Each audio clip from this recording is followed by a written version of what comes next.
What's up, everyone? Joe with ECRM at our on and off premise adult beverage session, and I have with me Gary Huether from Aroogas Grille and Sports Bar, and we're going to talk a little bit about the operation and some of the trends that he's been seeing. So, thanks for joining us. And can you give us an overview of the operation and where you're located and the kind of crowds that you get? Sure. We just turned 15 years old in July, so we celebrated a big milestone. We're 18 locations throughout the Northeast, corporately based in Harrisburg. We're kind of like your ultimate sports bar, from craft bar food down to a ton of beers, shots, 1,000 TVs type environment. We're known for our chicken wings and our unique appetizers. Excellent. What kind of crowds do you get? It tends to be younger, older? We get a variety. You know, I like to say from 8 to 80. You know, you'll see at the bar a construction worker next to a lawyer, next to a mom, next to a 21-year-old. My kind of crowd. So it sounds like my crowd in New York. I'm in Queens, New York, so we get that type of mix at our sports bars. So based on that, you know, what are the trends that you're seeing in your market among your customers? Right now, we're seeing value is a big part. People are looking for value, ways to offer guests incentives to traffic us more.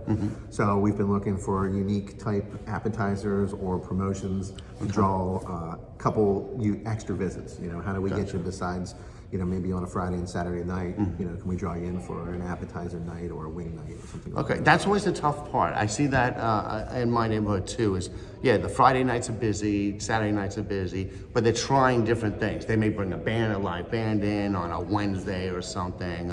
Are you doing anything like that in addition to the promotions? Yeah, we do a lot of different entertainment. Live trivia has been very popular for us. That's been something, you know, in our arsenal, but really has come around in the last two or 3 years.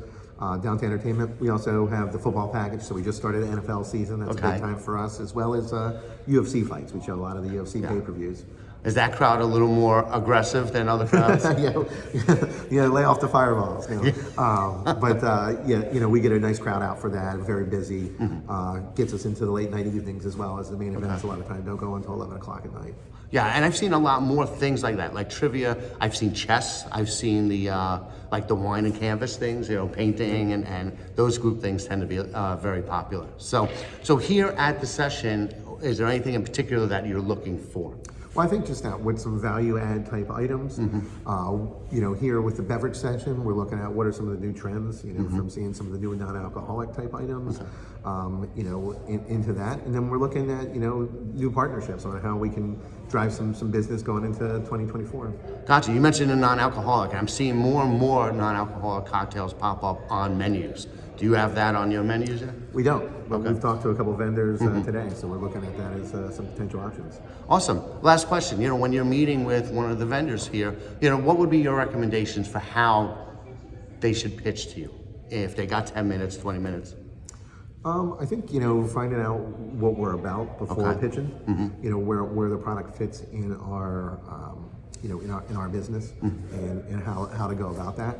I think it's a good part, because as a sports bar, not everything kind of fits, or some things really fit. Yeah. Awesome. All right. Well, enjoy the rest of the session, and thank you very much. I got to check out your places next time I'm in the area. Awesome. Thanks for having me.